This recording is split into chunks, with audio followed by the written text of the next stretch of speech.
ഇതാണ് എൻ്റെ content idea backlog. പല രീതിയിലുള്ള സ്ക്രിപ്റ്റുകൾ കാണാൻ പറ്റും. യൂട്യൂബ് നിങ്ങൾ ഗെറ്റിംഗ് സ്റ്റാർട്ടഡ് സ്റ്റേജിലാണോ, അല്ലെങ്കിൽ ഭയങ്കര പണിയല്ലേ, അല്ലെങ്കിൽ ആദ്യത്തെ ഒരു വീഡിയോ ചെയ്തപ്പോൾ തന്നെ ആകെ എക്സോസ്റ്റഡ് ആയി. ഞാൻ ചെയ്തൊരു 3 ടെക്നിക്ക് നിങ്ങൾക്ക് ചെയ്താൽ മതി. ഈസി ആയിട്ട് വെരി മിനിമലിസ്റ്റിക് സെറ്റപ്പിൽ വെരി മിനിമം ഇൻവെസ്റ്റ്മെൻറ്റിൽ നമുക്ക് യൂട്യൂബിൽ സക്സീഡ് ചെയ്യാൻ കഴിയും. അതിൽ ഒന്നാമത്തത് സ്റ്റാർട്ട് സ്മോൾ, രണ്ടാമത്തത് കണ്ടിന്യൂസ്ലി ഇംപ്രൂവ്, മൂന്നാമത്തത് this is my very first vlog in which I am trying to show you my YouTube studio. അപ്പോൾ എൻ്റെ ആദ്യത്തെ യൂട്യൂബ് വ്ലോഗാണ്. അപ്പോൾ ഇതിൽ മിസ്റ്റേക്ക് എന്തെങ്കിലും ഉണ്ടെന്നുണ്ടെങ്കിൽ ഫീഡ്ബാക്ക് അറിയിച്ചിട്ട് എന്നെ കണ്ടിന്യൂസ്ലി ഇമ്പ്രൂവ് ചെയ്യാൻ സഹായിക്കണം എന്നാദ്യം അറിയിക്കണം കേട്ടോ. അപ്പോൾ നേരെ വ്ളോഗിലേക്ക് പോകാം. I am going to turn on the back camera ഓണാക്കി വൈഡ് ആംഗിൾ എടുത്തു. ഞാൻ എൻ്റെ ബാൽക്കണിയിൽ നിന്ന് സ്റ്റാർട്ട് ചെയ്തു.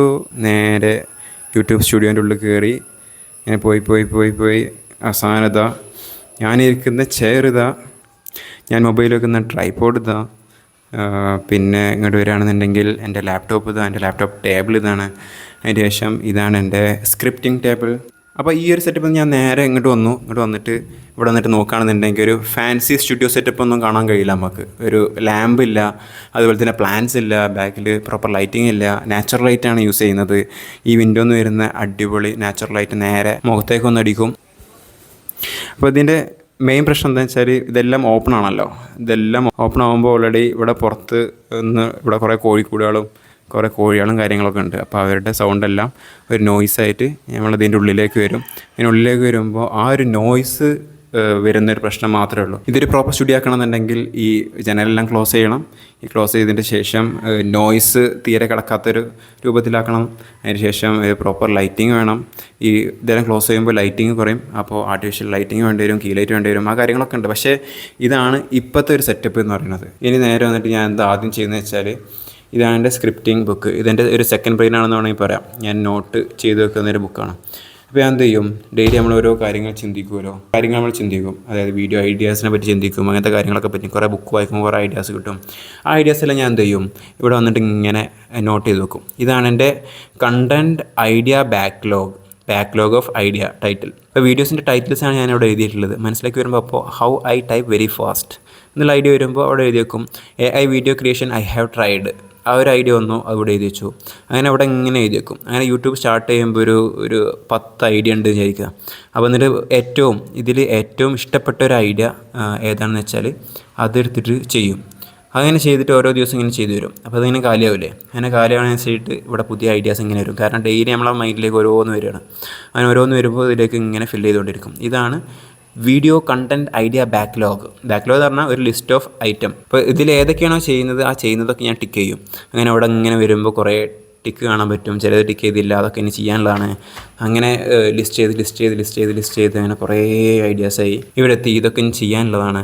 അപ്പോൾ ഞാൻ ഡെയിലി വന്നിട്ട് ഇത് തുറന്ന് നോക്കും. ഇതിലേതാ ചെയ്യാത്തത് നോക്കും. ചെയ്യാത്തെടുത്തിട്ട് അതിൽ ചെയ്യാത്തതിൽ ഏറ്റവും ഇൻട്രസ്റ്റിംഗ് ആയിട്ടുള്ള കണ്ടന്റ് എടുത്തിട്ട് എന്ത് ചെയ്യും, ഈ ഭാഗത്തേക്ക് വരും. സ്ക്രിപ്റ്റ് ചെയ്ത് തുടങ്ങും. ചില സ്ക്രിപ്റ്റുകൾ ഫുൾ എഴുത്തായിരിക്കും, ചില സ്ക്രിപ്റ്റുകൾ ഒരു മൈൻഡ് മാപ്പ് പോലുള്ളതായിരിക്കും, ചില സ്ക്രിപ്റ്റുകൾ ഇങ്ങനെ പോയി നോക്കുകയാണെന്നുണ്ടെങ്കിൽ പല രീതിയിലുള്ള സ്ക്രിപ്റ്റുകൾ കാണാൻ പറ്റും. ഇപ്പോൾ ഈ ഒരു എക്സാമ്പിളിൽ ഞാൻ ഇങ്ങനെ പോയി ഈ ഒരു എക്സാമ്പിളാണെന്നുണ്ടെങ്കിൽ ഈ ഒരു കാര്യം ഞാൻ ആദ്യം പറയും, ഇത് പിന്നെ ഇത് പറയും. ആരോ മാർക്കിലൂടെ നമുക്ക് അതിൻ്റെ ഡയറക്ഷൻ സെറ്റ് ചെയ്തിട്ടുണ്ട്. അങ്ങനത്തെ സ്ക്രിപ്റ്റുകളുണ്ട്. ഇപ്പോൾ ഇതൊരു മൈൻഡ് മാപ്പ് പോലത്തെ സ്ക്രിപ്റ്റാണ്. ഈ മൈൻഡ് മാപ്പ് ചെയ്യുമ്പോൾ നമുക്ക് മനസ്സിലാവും ഏതാദ്യം പറയണം, ഏത് രണ്ടാമത് പറയണം, എങ്ങനെയാണ് കണക്ട് ചെയ്യേണ്ടത് എന്നുള്ള കാര്യങ്ങളെല്ലാം. അപ്പോൾ ഈ ഒരു സ്ക്രിപ്റ്റിംഗ് സ്ട്രാറ്റജി ഞാൻ ട്രൈ ചെയ്തിട്ടുണ്ട്. ഇപ്പോൾ ഇതിൽ നോക്കുകയാണെന്നുണ്ടെങ്കിൽ ഒരുപാട് സ്ക്രിപ്റ്റിംഗ് സ്ട്രാറ്റജി വേറെയും കാണാൻ പറ്റും. പല രീതിയിലുള്ള സ്ക്രിപ്റ്റിംഗ് സ്ട്രാറ്റജി. എൻ്റെ മനസ്സിൽ വരുന്ന ഐഡിയാസ് മുഴുവൻ ഞാനിവിടെ എഴുതി വെക്കും. എഴുതി വെച്ചതിന് ശേഷം ഈ ഭാഗത്തേക്ക് വന്നിട്ട് സ്ക്രിപ്റ്റ് എഴുതുമ്പോൾ പറയേണ്ട ഒരു ഐഡിയ കിട്ടും. അങ്ങനെ അതിൻ്റെ ശേഷം നമ്മൾ നേരെ വീഡിയോ എടുക്കാൻ പോകും. എന്നിട്ട് വന്നിട്ട് ഈ ഒരു കസേരയിൽ ഇരിക്കും. ഇവിടെ എൻ്റെ ക്യാമറ സെറ്റ് ചെയ്യും, എല്ലാ ആംഗിളൊക്കെ സെറ്റ് ചെയ്തിട്ട് പറയും ഒരു പറച്ചിൽ. അതാണ് എൻ്റെ യൂട്യൂബിങ് സ്ട്രാറ്റജി. എന്നിട്ട് ഈ റെക്കോർഡ് ചെയ്ത വീഡിയോ എടുത്തിട്ട് നേരെ ലാപ്ടോപ്പിലേക്ക് ഇടും. എന്നിട്ട് എൻ്റെ ബേസിക് സോഫ്റ്റ്വെയർ ആയിട്ടുള്ള ക്ലിപ്ചാമ്പ് ഉപയോഗിച്ചിട്ട് അത് എഡിറ്റ് ചെയ്തതിന് ശേഷം ടൈറ്റിലും തംബ്നെയിലും ക്രാഫ്റ്റ് ചെയ്യും. എന്നിട്ട് ഒരൊറ്റ പബ്ലിഷിംഗ് ആണ്. ഇതാണ് ചെയ്യുന്നത്. ശരിക്കും പറഞ്ഞാൽ ഇതെല്ലാം ആക്ച്വൽ യൂട്യൂബ് വർക്ക് ഫ്ലോ ഇതേറ്റ ഒരു ബേസിക് യൂട്യൂബ് സ്റ്റുഡിയോ കാണിക്കുന്ന വ്ളോഗ് ആയതുകൊണ്ട് ഈ കാര്യങ്ങളൊക്കെ ജസ്റ്റ് പറഞ്ഞതേ ഉള്ളൂ. ആക്ച്വൽ വർക്ക് ഫ്ലോയിൽ ആദ്യം തംബ്നെയിൽ, പിന്നെ ടൈറ്റിൽ, പിന്നെ ഇൻട്രോ, പിന്നെ കണ്ടൻറ്റ്, ഈ കാര്യങ്ങളൊക്കെ സ്ക്രിപ്റ്റ് എഴുതും, പിന്നെ റെക്കോർഡ് ചെയ്യും. പിന്നെ റെക്കോർഡ് ചെയ്തതിന് ശേഷം ആദ്യം എഡിറ്റ് ചെയ്യുന്നത് തംബ്നെയിലാണ്. അങ്ങനത്തെ വേറൊരു ഫ്ലോ ഉണ്ട്. അത് ഞാൻ എൻ്റെ യൂട്യൂബ് സ്ക്രിപ്റ്റിംഗ് സ്ട്രാറ്റജി എന്നുള്ള വീഡിയോയിൽ ഞാൻ ഡീറ്റെയിൽ ആയിട്ട് പറയാം. പാവാട ഇത്രേ ഉള്ളൂ എൻ്റെ ഒരു യൂട്യൂബ് സ്റ്റുഡിയോ എന്ന് പറഞ്ഞത്. ഒരു ഫാൻസി ലൈറ്റിംഗ് ഇല്ല, ലാമ്പ് ഇല്ല, പ്ലാൻസ് ഇല്ല, ഒന്നുമില്ല. പ്ലെയിൻ ബാക്ക്ഗ്രൗണ്ടാണ്. ഒരു സീറോ ഇൻവെസ്റ്റ്മെൻ്റ് ഇവിടെ ഞാൻ ചെയ്തിട്ടുള്ളത്. ആകെ ഇൻവെസ്റ്റ് ചെയ്തിട്ടുള്ളത് എൻ്റെ ഒരു മൈക്കാണ്. നല്ലൊരു സൗണ്ട് ക്വാളിറ്റി ഇല്ലാതെ ഒന്നും ചെയ്യാൻ പറ്റില്ല. വിഷ്വൽ ക്വാളിറ്റിയിൽ കോംപ്രമൈസ് ചെയ്താലും സൗണ്ട് ക്വാളിറ്റിയിൽ കോംപ്രമൈസ് ചെയ്താലും യൂട്യൂബിലൊന്നും ചെയ്യാൻ കഴിയില്ല. ഞാൻ കുറേ വീഡിയോസും ഇൻഫർമേഷൻ ആ ഒരു ഐഡിയ എനിക്ക് ഓൾറെഡി ഉണ്ട്. അതുകൊണ്ട് തന്നെ ഒരു ബേസിക് മൈക്കിൽ ഇൻവെസ്റ്റ് ചെയ്തുകൊണ്ട് ഒരു കുഴപ്പമില്ല. ഇപ്പോൾ ഏതൊരാളായാലും യൂട്യൂബ് തുടങ്ങണമെന്ന് ആഗ്രഹം ഉണ്ടെന്നുണ്ടെങ്കിൽ ആ ഒരു മൈക്കിൽ ഇൻവെസ്റ്റ് ചെയ്യണം എന്നുള്ളതാണ് ഒരു ബേസിക് സജഷൻ. പിന്നെ ഈ ലാപ്ടോപ്പാണ്. ഏസറിൻ്റെ ഈ സെക്കൻഡ് ഹാൻഡ് ലാപ്ടോപ്പ് ഞാൻ പൈസ എടുത്ത് വാങ്ങി 28,000 രൂപയുള്ളൂ. അങ്ങനെ ഈ രണ്ടൊരു ഇൻവെസ്റ്റ്മെൻറ്റാണ് എൻ്റെ ഒരു യൂട്യൂബ് ഇൻവെസ്റ്റ്മെൻറ്റ് എന്ന് പറയുന്നത്. ഇത് വെച്ചിട്ടാണ് ഞാൻ മോണിറ്റൈസ്ഡ് ആക്കിയത്. ഓക്കെ, അപ്പോൾ നിങ്ങളും ഒരു അബ്സല്യൂട്ട് ബിഗിനർ ആണെന്നുണ്ടെങ്കിൽ, ഒരു ഗെറ്റിംഗ് സ്റ്റാർട്ടഡ് സ്റ്റേജിലാണ് ഇപ്പോൾ എങ്കിൽ ഞാൻ ചെയ്തൊരു 3 ടെക്നിക്ക് നിങ്ങൾക്ക് ചെയ്താൽ മതി. ഈസി ആയിട്ട് വെരി മിനിമലിസ്റ്റിക് സെറ്റപ്പിൽ വെരി മിനിമം ഇൻവെസ്റ്റ്മെൻറ്റിൽ നമുക്ക് യൂട്യൂബിൽ സക്സീഡ് ചെയ്യാൻ കഴിയും. അതിൽ ഒന്നാമത്തത് സ്റ്റാർട്ട് സ്മോൾ, രണ്ടാമത്തത് കണ്ടിന്യൂസ്ലി ഇംപ്രൂവ്, മൂന്നാമത്തത് confirm your identity and start investing in gears. അപ്പോൾ ഇതിൽ ആദ്യത്തെ നോക്കാം, സ്റ്റാർട്ട് സ്മാൾ. അപ്പോൾ ഈ സ്റ്റാർട്ട് സ്മാൾ പറഞ്ഞാൽ ഏറ്റവും മിനിമമായിട്ട് തുടങ്ങാം. ഒരു ഫേമസ് കോട്ട് ഉണ്ടല്ലോ, do what you can where you are with what you have. നമുക്ക് എന്താണ് ചെയ്യാൻ കഴിയുന്നത് അത് നമ്മൾ എവിടെയാണോ അവിടെ നിന്നുകൊണ്ട് നമ്മുടെ കയ്യിൽ എന്താണോ ഉള്ളത് നമ്മുടെ കയ്യിലുള്ളത് വെച്ചിട്ട് തുടങ്ങുക എന്നുള്ളത്, ആ ഒരു കൺസെപ്റ്റ്. അതാണ് മിനിമലിസ്റ്റിക് സെറ്റപ്പ്. ഇപ്പോൾ എൻ്റെ കയ്യിൽ ഈ ഒരു പൊട്ടിയ മൊബൈലേ ആദ്യം ഉണ്ടായിരുന്നുള്ളൂ. ഇതിൻ്റെ സ്ക്രീനൊക്കെ നോക്കിയാൽ കാണാം ഇത് ആകെ പൊട്ടിയിട്ടുണ്ട്. ഇതൊരു 4G ഫോണാണ്. ഈ ഫോണിലാണ് എൻ്റെ ആദ്യത്തെ യൂട്യൂബ് വീഡിയോസ് ഞാൻ റെക്കോർഡ് ചെയ്തത്. അപ്പോൾ എൻ്റെ ആദ്യത്തെ യൂട്യൂബ് വീഡിയോസിൽ കാണാൻ പറ്റും അതിൻ്റെ വിഷ്വൽ ക്വാളിറ്റി വളരെ കുറവായിരുന്നു. മൈക്കിൽ ഞാൻ ഓൾറെഡി ഇൻവെസ്റ്റ് ചെയ്തിട്ടുണ്ടായതുകൊണ്ട് വിഷ്വൽ ക്വാളിറ്റി കുറച്ച് കുറവാണെന്നുണ്ടെങ്കിലും ആ സൗണ്ട് ക്വാളിറ്റി ഉണ്ടായതുകൊണ്ട് അത് കുറച്ച് എൻഗേജിങ് ആയിട്ടുണ്ടായിരുന്നു എന്നാണ് ഞാൻ കരുതുന്നത്.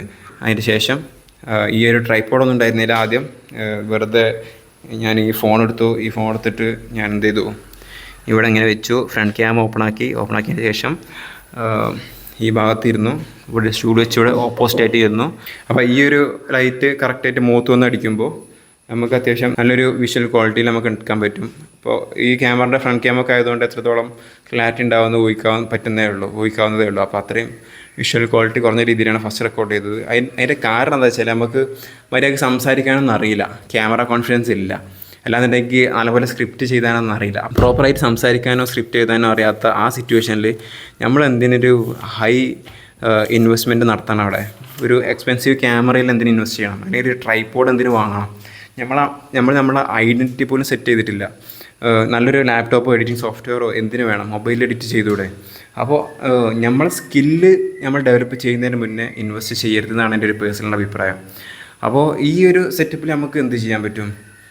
വീഡിയോ ഷൂട്ട് ചെയ്തിട്ട് അപ്ലോഡ് ചെയ്തുകൊണ്ടിരിക്കും. അപ്പോൾ ഫസ്റ്റ് തന്നെ യൂട്യൂബിലേക്ക് അപ്ലോഡ് ചെയ്യാൻ നമുക്ക് കഴിയുന്നില്ല എന്നുണ്ടെങ്കിൽ നമ്മൾ ഫാമിലി ഗ്രൂപ്പുകളിലേക്ക് അപ്ലോഡ് ചെയ്യാൻ പറ്റും. അല്ലാന്നുണ്ടെങ്കിൽ ടെലഗ്രാമിൽ നിങ്ങളും നിങ്ങളുടെ ക്ലോസ് ഫ്രണ്ട് ആരാണോ അവരും തമ്മിലൊരു ഗ്രൂപ്പ് ഉണ്ടാക്കിയിടുക, എന്നിട്ട് അതിലേക്ക് ഇങ്ങനെ പോസ്റ്റ് ചെയ്തുകൊണ്ടിരിക്കുക. അല്ലെങ്കിൽ ടെലഗ്രാമിൽ ചുമ്മാ ഒരു നിങ്ങളെ വൈഫാണെന്നുണ്ടെങ്കിൽ വൈഫ്, അല്ലാന്നുണ്ടെങ്കിൽ ആരെങ്കിലായിക്കോട്ടെ ഒരു ക്ലോസ് ആയിട്ടുള്ള ഒരാൾ അതിൽ ആഡ് ചെയ്തിട്ട് ആ ഒരു ഗ്രൂപ്പിലേക്ക് ഇങ്ങനെ പോസ്റ്റ് ചെയ്തുകൊണ്ടിരിക്കുക.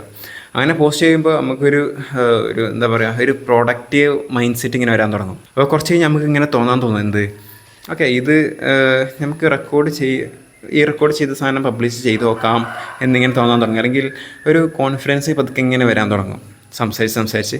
അപ്പോൾ ഈ ഒരു എക്സസൈസ് ചെയ്ത് ഇങ്ങനെ മുന്നോട്ട് വരുന്നതിന് മുമ്പ് നമ്മൾ എക്സ്പെൻസീവായിട്ടുള്ള ക്യാമറയിലോ അങ്ങനെ എന്തെങ്കിലും ഇൻവെസ്റ്റ് ചെയ്തിട്ട് എന്തെങ്കിലും കാര്യമുണ്ടോ? ചിലർ ഓൾറെഡി ഈ എക്സ്പീരിയൻസ് ഒക്കെ ഉള്ളവർക്ക് സംസാരിക്കാനൊക്കെ കഴിയുക, ക്യാമറ കോൺഫിഡൻസ് ഉണ്ട്. അങ്ങനത്തെ സിറ്റുവേഷനിലാണെന്നുണ്ടെങ്കിൽ അവർക്ക് ഇൻവെസ്റ്റ് ചെയ്യാം, കുഴപ്പമില്ല.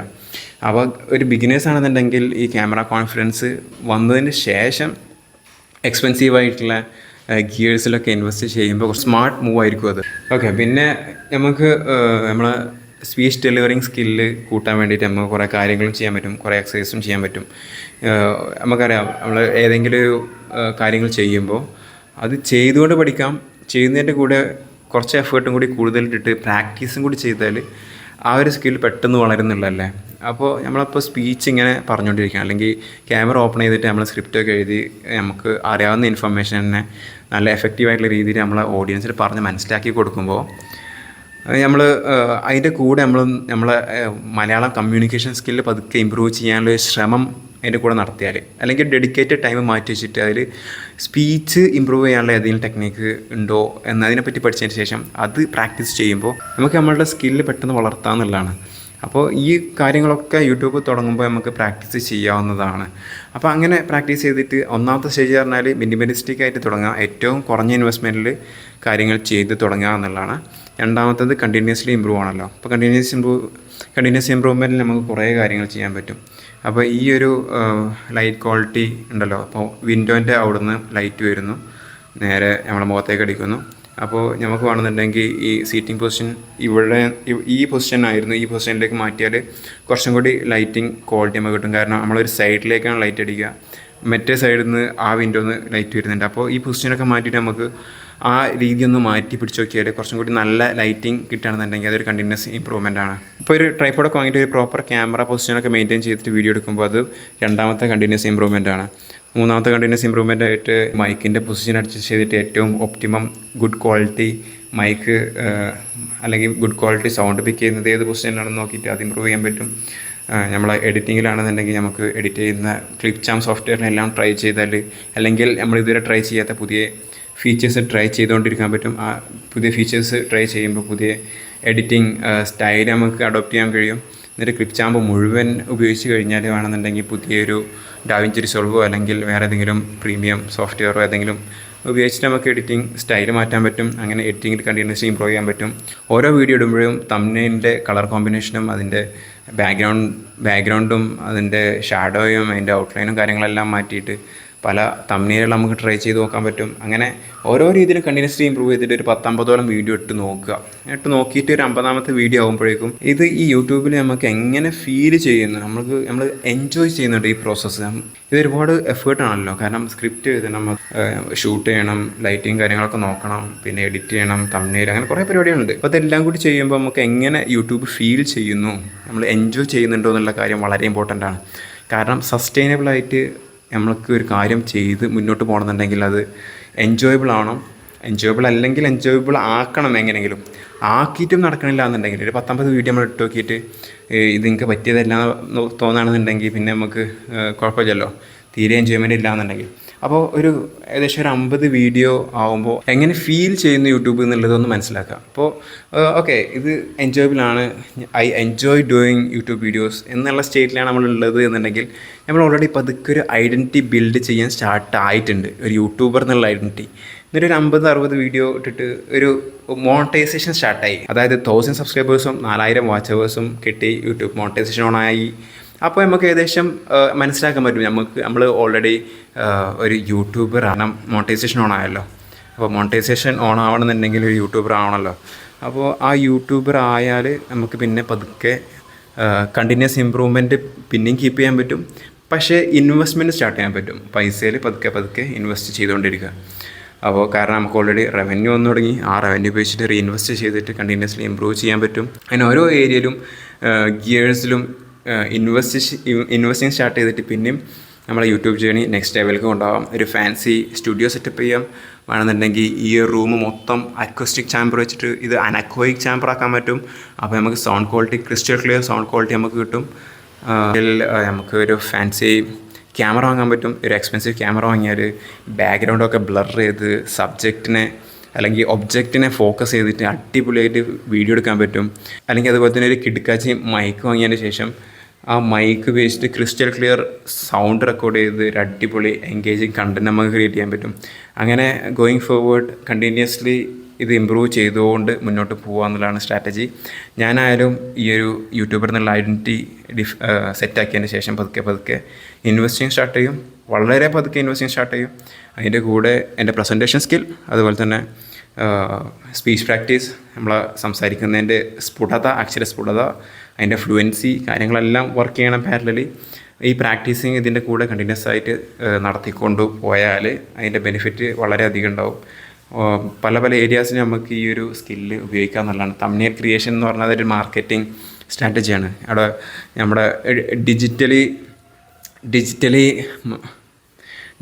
ജനങ്ങളെ കണ്ണുകളെ റാഞ്ച് എടുക്കുന്ന രീതിയിൽ, ഡിജിറ്റലി ജനങ്ങൾ അറ്റൻഷൻ പിടിച്ചെടുക്കുന്ന രീതിയിലുള്ള വിഷ്വൽ എഡിറ്റിംഗ്, ഫോട്ടോ എഡിറ്റിംഗ് പഠിക്കുമ്പോൾ ആ ഒരു സ്കില്ല് പല രീതിയിലേക്ക് നമുക്ക് പല മേഖലയിലും നമുക്ക് ഉപയോഗിക്കാൻ പറ്റും. ഒരു ഭാവിയിൽ നമ്മൾ ബിസിനസ് തുടങ്ങണമെന്നുണ്ടെങ്കിൽ പോസ്റ്റർ എങ്ങനെ ഉണ്ടാക്കാൻ പറ്റും, ആ കാര്യങ്ങളെല്ലാം നമുക്ക് അപ്ലൈ ചെയ്യാൻ പറ്റും. നമ്മളിപ്പോൾ ഒരു ക്യാമറ കോൺഫിഡൻസ് ഉണ്ടാക്കിക്കൊണ്ടിരിക്കുകയാണ് ഡെയിലി റെക്കോർഡ് ചെയ്തതിന് ശേഷം. അങ്ങനെ റെക്കോർഡ് ചെയ്തിട്ട് ക്യാമറ കോൺഫിഡൻസ് ഉണ്ടാക്കിക്കൊണ്ടിരിക്കുമ്പോൾ ആ ഒരു സംസാര ശൈലി ഭാവിയിൽ ഏതെങ്കിലും സ്റ്റേജിൽ നമുക്ക് പബ്ലിക് സ്പീക്കിങ്ങിന് വേണ്ടി ഉപയോഗിക്കണമെന്നുണ്ടെങ്കിൽ അത് ഉപയോഗിക്കാൻ പറ്റും. നമ്മൾ ഒരുപാട് കണ്ടൻറ്റ് ഇപ്പോൾ പ്രൊഡ്യൂസ് ചെയ്തല്ലോ, ആ ഒരു ഇൻഫർമേഷൻ എല്ലാം നമ്മുടെ മനസ്സിലുണ്ട്. അപ്പോൾ സ്പോണ്ടേനിയസ് ആയിട്ട് നിങ്ങളുടെ ആരെങ്കിലും എന്തെങ്കിലും രണ്ടു വാക്ക് സംസാരിക്കാൻ പറഞ്ഞാൽ ഈസി ആയിട്ട് സംസാരിക്കാൻ കഴിയും. അങ്ങനത്തെ ഈ ഒരു യൂട്യൂബ് സ്കില്ല് ഒരുപാട് വൈഡ് വെറൈറ്റീസ് ഓഫ് ഏരിയാസിൽ നമുക്ക് അപ്ലൈ ചെയ്യാൻ പറ്റുന്നതാണ്.